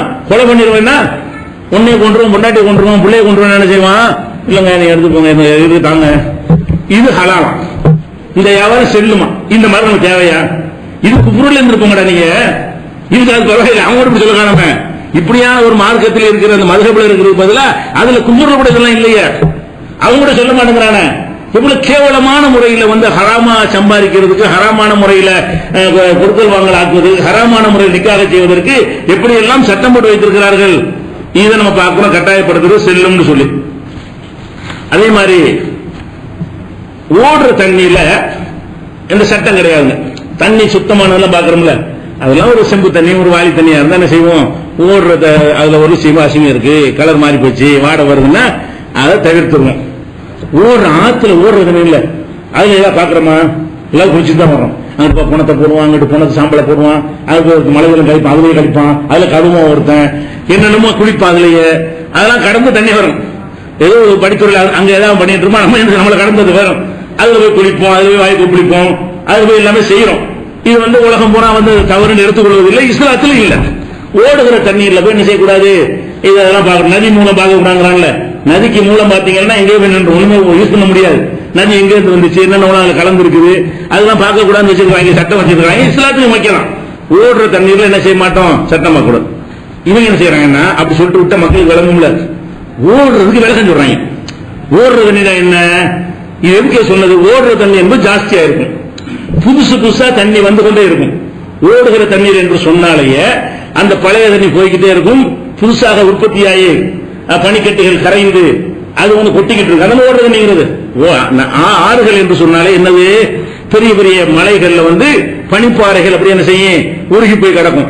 அந்த பனிப்பாறைகள் உருகிய தண்ணீரா வடிகிறது தான் என்ன செய்யறது, சுத்தமான தண்ணீராக கீழே இறங்கி அது ஓடுறது ஆறாக இருக்கும். சில நேரங்களில் மழை பெய்யும் பொழுது அதுவும் ஆத்துல சேர்ந்து கொள்ளும். எப்பவும் உள்ளது என்னன்னு கேட்ட, பனிகள் உருகி இமயமலையில ஊறுற தண்ணி எல்லாம் ஆறாதான போயிட்டு இருக்கிறது, இதுதான் தண்ணி. அதனால ஓடுற தண்ணி சுத்தம் எல்லாம் அப்படின்னு வச்சிருக்காங்க. இது ஏற்றுக்கொள்ளத்தக்க ஒரு நியதி. இவன் என்ன பண்றான்னு கேட்டா, ஓடுற தண்ணிக்கு ஒரு ஆட்டை கொடுத்து, நீ ஒரு குழாயை கொடுத்து, நீ இந்த பக்கம் தண்ணி ஊத்து, நான் அந்த பக்கம் ஓடுற தண்ணி ஆக்குறாங்க.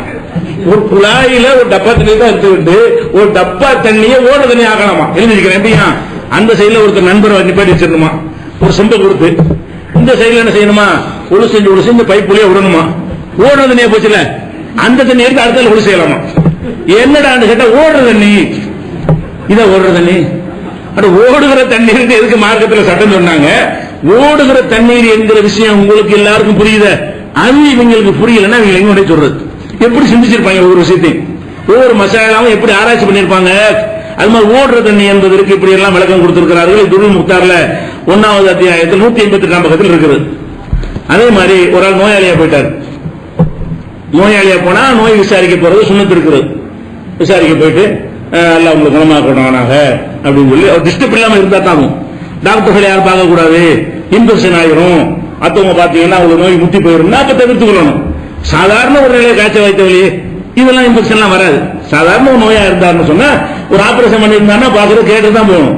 ஏன்னா அவருக்கு பாதிப்பு ஏற்படுங்கிற வகையில அது சிந்திக்கிற ஒரு கடமை நமக்கு இருக்கிறது, சாதாரணமா இருக்குது. என்ன செய்யறாங்கன்னு கேட்டா இந்த புதன்கிழமை நோய் விசாரிக்க போறதுனால கேடு வருதுன்னு மக்கள்லாம் சொல்றாங்க. அப்படி இருக்குமானால் புதன்கிழமை நோயாளி விசாரிக்காதீங்க. எப்படி புதன்கிழமை நோய் விசாரிக்க போனா கேடு வருமா? அப்படி மார்க்கத்தில் இருக்கா? ஒரு நோயாளியை போய் புதன்கிழமை விசாரிச்சுன்னு வைங்களேன், அவனுக்கு ஏற்பட்டுருமா? அப்படி ஏற்படுவதை பார்க்கிறான் அவன் அனுபவத்தில். இப்படி பார்க்கிற காரணத்தினால் புதன்கிழமை அன்னைக்கு நோய் விசாரிக்க போவாதீங்க. அப்ப புதன்கிழமை ஒருத்தன் நோய் வாய்ப்பட்டா கொண்டாடிக்க நோய் அண்ணன் வீட்டுக்கு ஓடி போயிடணும், விசாரிக்க கூடாது. புதன்கிழமைக்கு நோய் விசாரிக்க கூடாதுங்கிறது இந்த 4 நட்சத்திரம் சகுனம் சடங்குலாம் இல்லைன்னு சொல்ற ஒரு மார்க்கத்தில் இப்படி சிந்தனை வருமா? அப்படி நாளைக்கு இருக்குன்னு சொன்னாலும் புதன்கிழமைக்கு நோய் விசாரிச்சாங்க என்னமோ ஏற்பட்டுச்சுன்னு சொன்னா அட ஏற்படாம இந்த இடத்துல 4 பேர் போயிருக்காண்டான்னு சொல்லணுமா இல்லையா? வியாழக்கிழமைக்கு நடக்கும்டான்னு சொல்லணும்ல. இஸ்லாத்தினுடைய அடிப்படை தானே. அதை விளக்குறதுக்கு பதிலா புதன்கிழமைக்கு நோய் விசாரிக்க வேணாம். மக்கள் எல்லாம் என்ன செய்யறாங்க, நம்ம நோயாளிக்கு கேடு வரும் நம்புகிறார்கள். நோயாளிக்கு கேடு வரும் நம்புற காரணத்தினால எந்த நோயாளியும் புதன்கிழமை பார்க்காதீங்க. இது துருல் முக்தார்ல 6வது வால்யூம்ல 388வது பக்கத்தில் இருக்கிறது. இப்படி உள்ள பார்க்கணும். அதே மாதிரி நீங்கள் இப்ப தயாரிக்கிற பொருள்கள் எல்லாம் பாத்தீங்கன்னு சொன்னா இந்தியாவில எல்லாம் உணவுப் பொருளா இருந்தாலும் சரி அல்லது மேல பூசிக்கொள்ளக்கூடிய பொருள்களா இருந்தாலும் சரி அதுல என்னென்ன கலந்து இருக்குங்கிறதுக்கு 3 சிம்பிள் போட்டிருப்பாங்க. பச்சை போட்டிருந்தாங்கன்னா ஒரு சதுரம் போட்டு நடுவில் பச்சையா ஒரு சீல் வச்சு பச்சையா வச்சிருப்பாங்க. இந்த ஒரு நகை அளவுக்கு அது சீல் எல்லா பொருளையும் பிஸ்கட் எடுத்தாலும் இருக்கும், பேஸ்ட் எடுத்தாலும் இருக்கும், சோப்பு எடுத்தாலும் இருக்கும். அந்த பச்சை இருந்தா என்னன்னு கேட்டா இதுல எல்லாம் வெஜிடபிள் தான் இருக்கிறது, இதுல எந்த மாமிச கொழுப்பு இல்லை என்பதற்கு அந்த சீல் அப்பதான் வைக்கணும். அந்த ஐஎஸ்ஐ முத்திரை வாங்கும்போது அப்படி இருந்தாலும் இந்திய கவர்மெண்ட்ல அனுமதிப்பாங்க. சாக்லேட்டா இருந்தாலும் எந்த ஒரு பொருளா இருந்தாலும் பச்சையா ஒரு சிம்பிள் ஒண்ணு வச்சிருப்பாங்க. அடுத்து என்ன வச்சிருப்பாங்கன்னா சிகப்பு போட்டிருந்தாங்கன்னா இதுல நான்வெஜ் இருக்கிறது, மிருகத்தினுடைய கொழுப்போ அல்ல இறைச்சியோ அது சம்பந்தப்பட்ட விஷயங்கள் அது கலந்திருக்கிறது அப்படின்னு காட்டுவதற்கு என்ன சீல் போடணும், சிகப்பு கலர் போடணும். அப்படி இல்லாம எந்த பொருள் வர்றது கிடையாது. பேக்கிங் செய்யப்பட்ட எந்த பொருளா இருந்தாலும் குடிசை தொழில செய்யற பொருள்கள் இருக்காது. கம்பெனிகள் தயாரிக்கிற எந்த பொருளா இருந்தாலும் இது சட்டம் கண்டிப்பா போடணும், போராட்டி விற்கக்கூடாது கடையிலேயே. அதுக்கப்புறம் என்னன்னா பிரவுன் ஒண்ணு போடுவாங்க, பச்சை ஒண்ணு சிகப்பு ஒண்ணு பிரவுன். முட்டைக்கு மட்டும் பிரவுன் போட்டா என்னது, கேக்ல எல்லாம் பிரவுன் போட்டிருப்பான். பிரவுன் போட்டா அது முட்டை கலந்துருக்குன்னு அர்த்தம். அப்ப பிரவுன் போட்டாங்க எந்த கேக் எடுத்தாலும் அது பிரவுன் கலர் பிரவுன் சீல் வச்சிருப்பான். பிரவுன் இருந்தா முட்டை நம்ம சாப்பிடலாம்னு முடிவு பண்ணிக்கிறோம், பச்சை இருந்தா வெஜிடபிள் சாப்பிட வேணாம்னு முடிவு பண்ணிக்கிறோம்.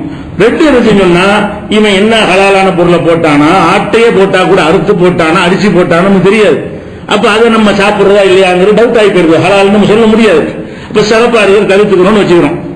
இது இப்ப எல்லாரும் விளங்கி அது நம்மள அமல்படுத்தி கொண்டு இருக்கிறோம். எல்லா முஸ்லீம்களும் என்ன செய்யறாங்க, சிறப்பு போட்ட வேணான்றாங்க. சிறப்புன்னா என்னத்தை கலந்தா, மிருக கொழுப்பு கலந்துருக்கு, மிருகத்தினுடைய ஏதோ ஒரு பாகம் அதுல சேர்ந்து இருக்குது, அது வேண்டாம் என்று என்ன செய்யறோம், முடிவு எடுத்துறோம். இவங்க என்ன செய்யறாங்கன்னு கேட்டா அது தேவையில்லையா. எப்படி சோப்பு தயாரிக்கிறாங்கல்ல, சோப்பு தயாரிக்கிறதுல அந்த கரைசல் சோப்பு காய்ச்சிட்டு இருக்கிறாங்க. காய்ச்சிட்டு இருக்கும்போது ஒரு நாய் அதுல விழுந்துருச்சு. சோப்புல என்ன, சோப்பு தயாரிக்கிற கரைசல்ல நாய் விழுந்து அதுவும் சேர்ந்து சோப்பாயிடுச்சு. ஆயிரமா இல்லையா, அதுவும் வெந்து அதுவும் சோப்போட சோப்பாயி அப்படி ஆகிவிட்டது என்று சொன்னால் அது மனுஷனா அதுல விழுந்து யாரும் பார்க்காம அவனை யாரும் தூக்காம அவனு வெந்து போய் கரைஞ்சு போய் சோப்போட சோப்பா ஆயிட்டான்னு வைங்க. அப்படி ஆகிவிட்டான் சார சாப்புனன், அவனும் சோப்பாக ஆகிவிட்டான் என்று சொன்னால் எப்போது தாகிரன், அது சுத்தம். நம்ம இப்படிக்கேன்னு கலந்தாலே வேணாங்கிறோம். நம்ம என்ன விளங்கி வச்சிருக்கிறோம், சிகப்பு கலர் போட்டான்னு சொன்னா கொஞ்சம் ஒரு மில்லிகிராமாவது கலந்துருக்க முடியாது. ஒரு பண்டிகை கலந்தா நம்ம என்ன பண்றது, ஒரு நாயை கொழுப்பு கலந்தா என்ன பண்றது, இந்த பேஸ்ட் நம்ம எப்படி யூஸ் பண்றது, இந்த பிஸ்கட் நம்ம எப்படி சாப்பிடுறது, இப்படியாக்கும் மக்கள் எல்லாம் கரெக்டா இருக்கிறோம். என்ன செய்யறான்னு கேட்டா ஒரு பாத்திரத்தில் சோப்பு செய்யறதுக்கு ஒரு 2 வச்சிருப்பாங்க. அதுல ஒரு நாய் விழுந்தா காவாசி அளவு போயிடும், அவ்வளவு வேணும்ல, காவாசி அளவு நாய் சேர்ந்து சோப்பாயிடுச்சு. அந்த சோப்பை யூஸ் பண்ணலாங்கிறாங்க. கொஞ்சம் தான் யூஸ் பண்ண கூட நீங்க சொல்லிட்டு இருக்கிறீங்க. மதுரப்பு சட்டம் என்ன, இந்த சிறப்பு சீலாம் பார்க்கவே தேவை கிடையாது. விட்ட அட்டிங்க நீ வாட்டுங்களா எல்லாத்தையும் சாப்பிடலையே, அது தாகிர் சுத்தம், திங்கிறது விட்டுருவோம். சாபுன் பேஸ்ட் அதுக்கெல்லாம் யூஸ் ஆகும் சொல்றாங்கல்ல, கலக்கலாம் தான் அர்த்தமாவது. நாயே விழுந்து அது சோப்போடு சோப்பை மாறி விட்டது என்றால் கூட்டினா சொல்லுவானா? நாய்களும் நஜிசு, வாய் வச்சாலும் 7 தடவை கழுவணும்னு சொல்லி ரசூல் ஸல்லல்லாஹு அலைஹி வஸல்லம் சொல்லி இருக்கிறாங்க. வேட்டைக்கு பயிற்சி கொடுக்கப்பட்ட நாய்க்கு மட்டும் விதிவிலக்கு கொடுத்தாங்க. ஏன்னா பல்லு படாம என்ன செய்யும், நாக்கு படாம அந்த வேட்டையாடி கொண்டு வரும், அதுக்கு மட்டும் விதிவிலக்கு. மற்ற நாய்களுக்கு தானே சட்டம். இப்படி இருக்கும்போது நாயே சோப்புல விழுந்து சோப்போடு சோப்பா கரைஞ்சி சோப்பா காய் விட்டு சொன்னால் அந்த நாய் சோப்பை நம்ம யூஸ் பண்ணலாம். எப்படி சொல்லுவோம், தாகிருங்கிறான், சுத்தம்ங்கிறான், அதை வச்சுக்கிட்டு சொல்லுவான், மேல பூசிக்கொள்ளலாம். இப்படி சட்டம் எழுதுறாரு. இப்ப ஆய்வு செஞ்சு எழுதுவானே அவனாச்சு, இவங்க என்ன செய்யுங்க, வச்சு தூக்கி எஞ்சிட்டு போட, வேற வேற வாங்கிட்டு போக வேண்டியதானே, அதையும் யூஸ் பண்ண சொல்ற. அப்ப இந்த மாதிரியான ஒரு ஆய்வு குறைந்தவர்கள், இதுக்கு ஹதீஸும் கிடையாது, குர்ஆன் ஆயத்தும் கிடையாது இப்படி செய்வதற்கு. இப்படி எல்லாம் சட்டம் எழுதி வைத்திருக்கிறார்கள். அதே மாதிரி ஒருத்தன் ஒரு இன்னைக்கு ஆடுலாம், ஒரு ஆடு எவ்வளவு ரேட்டு, 7000 ரூபாய் 8000 ரூபாய் இப்ப இருக்கும். இப்போ 7000 ரூபாய் 8000 ரூபாய் மதிப்புல ஒரு ஆட்டை திருடணும். ஆட்டை கட்டி வச்சுக்கிட்டு திருடி போயிட்டான். திரும்ப என்ன செய்யணும், இஸ்லாமிய சட்டத்தில் அது இந்த திருடுவதற்குரிய அளவை தாண்டிட்டதுனால கை வெட்டணும். சின்ன பொருள் வெட்ட மாட்டாங்க, ஒரு கத்திரிக்காய் இருந்தா கை வெட்ட மாட்டாங்க, அதுக்கு ஒரு அளவு இருக்கு, அந்த அளவுக்கு வந்தா திருடினதுக்கு. அப்போ ஒரு ஆடுங்கிறது ஒரு 7000 8000 திருட்டுக்குரிய அளவுல எல்லா மதுரைப்படியும் வந்துடும். அப்போ ஒரு ஆட்டை திருடினா என்ன செய்யறாங்க, கையை வெட்டணுமா இல்லையா சொல்லி கொடுக்குறாங்க. ஆட்டை திருடுனா அறுத்து இறைச்சியை திருடி போயிடும். ஆடாக திருடிக்கிட்டு போனால் அது தீட்டு குற்றம். ஆட்டை திருடி அங்கனே அறுத்து அங்கனே கூறு போட்டு அப்படி சாக்கடை கட்டி தூக்கி கொண்டு போனால் அவனுக்கு தண்டனை இல்லை. அப்படின்னா ஆடு திருடு தந்துடும். ஆடு திருட என்ன செய்யணும், முழு ஆட்டை தூக்கிட்டு போயிடாத, அங்கனே பிசமில்லா சொல்லி அறுத்து ஹராமான சொல்லி அறுத்து அதை சாக்கடை போட்டு கட்டிட்டு போனீங்கன்னா ஏன் ஆடுன்னு சொன்னாலும் அதெல்லாம் ஒண்ணு செய்ய முடியும், அறுத்துட்டாங்களப்பா, காசல் பண்ணிட்டாங்கல்ல, இது என்ன சட்டம், இது வருமான அடுத்தவன் சொத்தை இப்படி அபகரிக்கிறதுக்கு இல்லாம சட்டம் சொல்லி கொடுப்பாங்க. அப்ப இப்படி எல்லாம் இருந்தா நீங்க எப்படி மற்ற சட்டங்கள்லாம் எப்படி கரெக்டா சொல்லுவாங்க நம்ம நம்புறது? இப்படியான ஒரு விஷயத்தை பார்க்கிறோம். இதெல்லாம் எதுக்கு சொல்றோம்னு கேட்டா, இவர்கள் இந்த மதுஹப் என்கிற பெயர்ல இமாம்கள் மீது ஒரு பிரமையை ஏற்படுத்தி ஒரு பெரிய அவங்களுக்கு நிகர உலகத்தில் யாரும் இல்லைன்னு மதரசாக்கள் உண்டாக்குவாங்க. உண்டாக்கி விட்டு ஆனா இமாமுடைய சம்பந்தம் கிடையாது, அந்த இமாமுடைய சட்டம் தான் இதுங்கிற மாதிரி உண்டாக்குவாங்க. அது எப்படி எல்லாம் அதையும் நீங்க தெரிஞ்சுதான் வழங்கும். எப்படின்னு கேட்டா, இப்ப ரசூலுல்லாஹ் சொன்னாங்களாம், எப்படி இந்த மதுஹப்ல இந்த அஜர்த்துமாரெல்லாம் ஊறி போயிருக்காங்க என்பதற்கு ஒரு ஆதாரம் ரசூல் ஸல்லல்லாஹு அலைஹி வஸல்லம் சொன்னதாக ஃபிக்ஹ் கிதாபில் எழுதிக்கிறாங்க.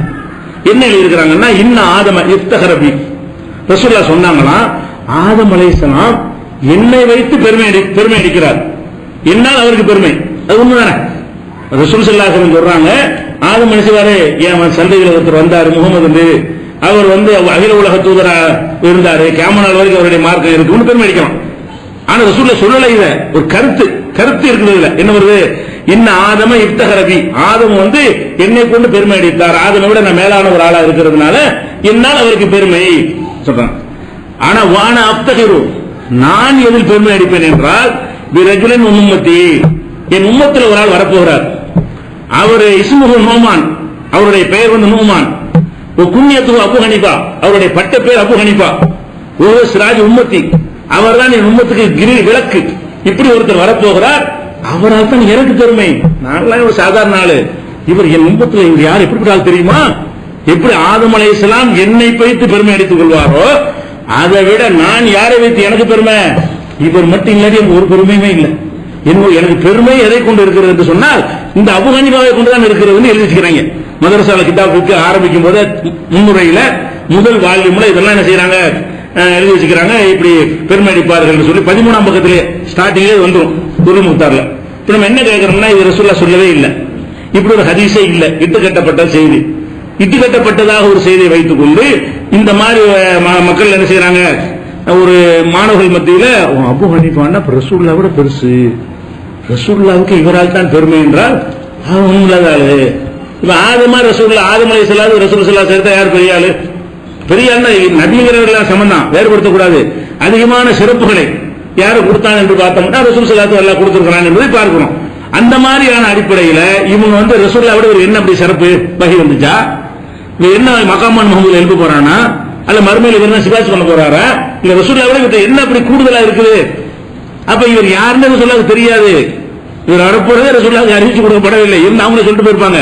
இது பொய்யாக இட்டு கட்டி கொண்டு ரசூலுல்லாஹ்வை எங்களை புகழ்ந்தார்கள் அப்படின்னு சொல்லி, அதுக்கடுத்து என்னன்னு கேட்டா அதே ரசூலுல்லாஹ் சொன்னாங்களாம், இன்ன சாயிரல் அம்பியா யப்தஹிரு நபி, எல்லா நபிமார்களுக்கும் என்னை கொண்டுதான் பெருமை, என்னை வைத்து பெருமை எடுத்துக் கொள்வார்கள் எல்லா நபிமார்களும். அன அஃப்தஹிர் பி அபி ஹனீஃபா, எனக்கு பெருமை அபு ஹனீஃபாவினால்தான். ஒமன் அஹப்பஹு ஃபகத் அஹப்பனி, அவரை யாராவது நேசித்தால் என்னை நேசிக்கிறீர்கள். அதனால மதுஹப் ஆள் பிடிக்கிறது. ஓ, அபு ஹனீஃபா நேசித்தா ரசூலுல்லாஹ் நேசிக்கிறதா, சொல்லுங்க நாங்களும் சேர்ந்துக்கிறோம். இதுக்காக எப்படி போடுறாங்க ஆரம்பத்திலேயே, ஃபமன் அஹப்பனி ஃபமன் அஹப்பஹு ஃபகத் அஹப்பனி, அவரை யார் நேசிக்கிறானோ என்னை நேசித்து விட்டான்.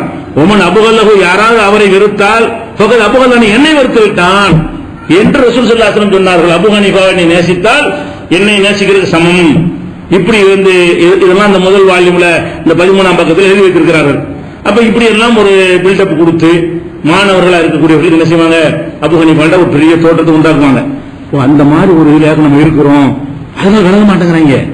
அபு ஹனீஃபாவுக்கு சம்பந்தம் இல்லாம போனா கூட நம்ம இருப்பது அபு ஹனீஃபாவாக எப்படியாவது ரசூலுல்லாஹ்வுக்கு அடுத்து ரசூலுல்லாஹ்வுக்கு மேல உள்ள ஒரு ஆளாக்கும் என்கிற மாதிரியான உள் மனசுல அவங்களுக்கு விதிக்கப்பட்டிருக்கிறது. அதே மாதிரி என்ன செய்யறாங்கன்னு கேட்டா, ஒருத்தர் சொல்றாரு, ஸஹல் இப்னு அப்துல்லாஹ் ஒருத்தர் சொன்னாராம், லவ்கான ஃபீ உம்மத்தி மூசா வ ஈசா, மூசா ஈசாவுடைய சமுதாயத்தில் மிக அபு ஹனீஃபா, அபு ஹனீஃபா மாதிரி ஒரு ஆள் மட்டும் இருந்தார்னு வைங்களேன், லமா தஹவது வ லமா தனஸரு, அவங்க யஹூதி நஸ்ரானி ஆகியே இருக்க மாட்டாங்க. மூசாவுடைய சமுதாயத்தில் அபு ஹனீஃபா மாதிரி ஒரு இல்லை, யஹூதியா போயிட்டாங்க. ஈசாவுடைய சமுதாயத்தில் அபு ஹனீஃபா மாதிரி ஒரு இல்லை, அதனால நஸ்ரானியா போயிட்டாங்க. ரசூலுல்லாஹ்வுடைய உம்மத்துல இவர் இருந்ததுனாலதான் நம்ம எல்லாம் யஹூதி நஸ்ரானி போகலையா. இவர் இருந்து என்ன பண்ணாரு, ஒருத்தன் ஒண்ணும் கிடைக்கலையே, இவர் இல்லாம நம்ம கரெக்டா இருக்கிறோமே, இவர் சொன்னதாக சொல்வதெல்லாம் பொய் பொய்யா இருக்கு, புழுகு முட்டையா இருக்குது. அதை விட நன்றாக பிற்காலத்தில் வர்றவங்க அழகா சிந்திக்கிறாங்களே, இவரை வைத்து எப்படி இந்த மார்க்கத்தை எல்லாம் காப்பாத்தினா, இவருக்கு ஒத்த காலம் நின்றாருங்கிறீங்க, இஷாவுக்கு சென்று கொண்டு சுபுகு 40 வருஷம் தொழுதா இருக்கிறீங்க. இதனால ஒண்ணும் மக்களுக்கு ஒண்ணும் இல்லை. இதுல இது மாதிரியானதுதான் அவங்க செஞ்ச வேலை, அளவுக்கு அதிகமாக புகழ்வது, எல்லை மீறி புகழ்றது. யஹூதி நசாராக்கள் செஞ்ச வேலை அவங்க செஞ்சு விட்டு, யஹூதி நசாராக்கள் அதான் பண்ணாங்க, நபிமார்கள் அல்லா மாதிரி ஆக்கினாங்க. இவங்க அல்லா மாதிரி ஆக்கிட்டு என்ன செய்யறாங்க, இவர் மட்டும் இல்லைன்னா அந்த சமுதாயம் அம்பட்டு பேர் யஹூதியா போயிருப்போம். நம்ம இவர் வந்ததுனால நம்மள யஹூதி ஆகலையாம், இவர் வந்ததுனால நஸ்ரானியா போகலாம், இல்லாட்டி நினைஞ்சிருப்போமா நம்மளும் யஹூதி நஸ்ரானியா ஆயிருப்போமா என்றெல்லாம் அதே புக்ல 13வது வால்யூம்ல எழுதி வச்சுக்கிறார்கள். அதே மாதிரி கஜ்ஜால அல்லாஹுல் ஹுக்ம லி அஸ்ஹாபிஹி வ அத்பாஹி மின் ஸமனிஹி இலா ஹாதிஹில் அய்யாம், அவருடைய காலம் முதல் இன்று வரைக்கும் அவருடைய தோழர்களுக்கு தான் அல்லாஹ் வந்து அதிகாரத்தை, பவரை கொடுத்திருக்கிறான், ஃபத்வா கொடுக்கிற பவரை கொடுத்திருக்கிறான். எது வரைக்கும் என்றால், இலா அன் யஹ்கும பி மذஹபிஹி ஈசா அலைஹிஸ்ஸலாம், ஈசா அலைஹிஸ்ஸலாம் இறுதி காலத்தில் வருவாங்கல்ல, வந்தோன ஹனஃபியை மாறிக்கிறாங்களாம், மாறி அவர் மذஹபடி தீர்ப்பளிப்பாங்களாம். ஈசா நபி வந்து ஹனஃபியாக மாறி ஹனஃபி அடிப்படையில் தீர்ப்பளிக்கும் வரைக்கும் இந்த மக்களுக்கு தான், அபு ஹனீஃபாவுடைய சீடர்களுக்கு தான் ஃபத்வா கொடுக்கிற அதிகாரத்தை எல்லாம் கொடுத்திருக்கிறான் என்று. அப்ப ஈசா நபியவே அவரை பின்பற்ற ஆளாகிட்டாங்க. ஈசா நபிய என்ன அபு ஹனீஃபாவுடைய அடைவதுக்குள்ள ஒரு ஆளை சேர்த்து விட்டாங்க. அப்படின்னா எப்படி ஒரு மர கலந்து போயிருக்காங்க, வளர்ந்தா இப்படி ஒரு பண்ணிருக்காங்க. அதே மாதிரி என்ன எழுதிருக்காங்க, அந்த பில்டப் உண்டாக்குறதுக்காக வேண்டி அபு ஹனீஃபா தப்பு மாதிரி தெரியுது, நான் வாயை திறந்துட கூடாதுல்ல, அதுக்காக வேண்டி மணல் எண்ணிக்கை அளவுக்கு இறைவனுடைய சாபம் உண்டாகட்டுமாக. மணல் எண்ணிக்கை என்ன முடியுமா, மணல் எத்தனை சொல்ல முடியாது. அப்ப மணல் எண்ணிக்கை அளவுக்கு சாபம் உண்டாகட்டும். அலாமன் ரத்த கவுல் அபு ஹனீஃபா, அபு ஹனீஃபா சொல்ல எவனால் மறுத்தால் அவனுக்கு அல்லாஹ்வுடைய சாபம் எத்தனை இருக்கு, ஒரு சாபம் 2 சாபம் இல்ல, உலகத்தில் உள்ள மணலை எல்லாம் எண்ணினால் எத்தனை வருமோ அத்தனை லானத்து அவனுக்கு இறங்குகிறது. எப்படி வாயை திறப்பாங்க, இந்த ஹஜரத் மாரும் ஏன் வரமாட்டேன்னு விளங்குதா? இப்ப நம்ம ஏதாவது ஹனஃபி விட்டு போனோம்னு சொன்னா மணல் அளவுக்கு லானத்து இறங்கிறோம். அப்படி சின்ன வயசுலயே 10 வயசுல மதுரை சேர்த்து போறாங்கல்ல, 10 வருஷத்துக்கு மூணு செலவு பண்ணி பண்ணி பண்ணி அபு ஹனீஃபா பார்த்தா ரசூலுல்லாஹ்வுக்கு மேல அவர் தான் மார்க்கத்தை காப்பாத்தினாரு. இப்படியே உண்டாக்குன காரணத்தினால்தான் அவர்கள் வந்து சிந்திக்க தவறுகிறார்கள் என்று பார்க்கணும். இதெல்லாம் வந்து ஹனஃபி மதுஹபில் உள்ள ஒரு நிலைப்பாடு. இன்னும் சொல்ல போனா இந்த அஜர்த்துமார்கள் அவங்களுக்காக வேண்டி என்ன செய்வாங்க, நிறைய சட்டத்திட்டங்கள்லாம் உண்டாக்கிடுவாங்க. எப்படி உண்டாக்கிடுவாங்க அதையும் பாருங்க, தெரிஞ்சுட்டா நல்லா இருக்கும். அதாவது ஒரு அஜர்த் இருந்தாராம், அவர் பாடம் நடத்திட்டு இருந்தாராம் பள்ளிவாசல்ல. பாடம் நடத்திட்டு இருக்கும்போது எந்த செஞ்சு உட்கார்றாராம். இந்த மாதிரி பள்ளிவாசல்ல பாடம் நடத்துறாரு, மக்கள் உட்கார்ந்து இருக்கிறாங்க, திரும்பி எந்திரிக்கிறாரு, மர உட்கார்றாரு, இப்படி போகுது.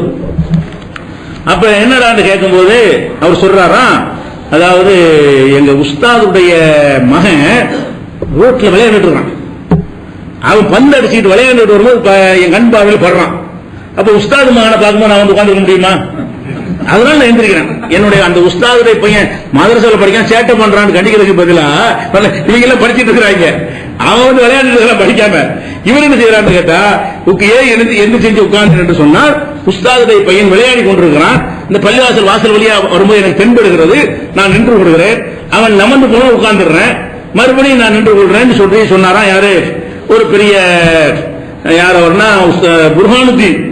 அவர் சொல்றாரு, புர்ஹானுதீன் என்பவர் சொல்றாரு, இது மாதிரி சொல்லி செஞ்சாங்க. அதனால உஸ்தாதுக்கு கண்ணியம், இப்படி கண்ணியப்படுத்தணுமாங்க உஸ்தாத. இவங்க எப்படி பில்டப் பண்றது? உஸ்தாது சொன்னாலும் அதை அப்படி ஏத்துக்கிறோம், எதிர்கேள்வி கேட்கக்கூடாதுன்னு உருவாக்குனதுனாலதான் இந்த மாதிரி சட்டத்தை கேட்கும்போது வாய முடிட்டு இருப்பாங்க. நம்மளுக்கு உறுத்தலா இருக்கும், கேள்விக்கு பயமா இருக்கும். ஏன் மணல் எண்ணிக்கைக்கு லானத்து வந்துட்டு என்ன பண்றது? அப்படித்தானே பயங்காட்டி வச்சிருந்தாங்க. கேள்வி தவறு மாதிரி தெரியும், ஆனா வாயை திறக்க முடியும். உஸ்தாது பையனை இப்படி கண்ணியப்படுத்தணும் இருக்கு, உஸ்தாது கண்ணியப்படுத்தணும் இருக்கிறது.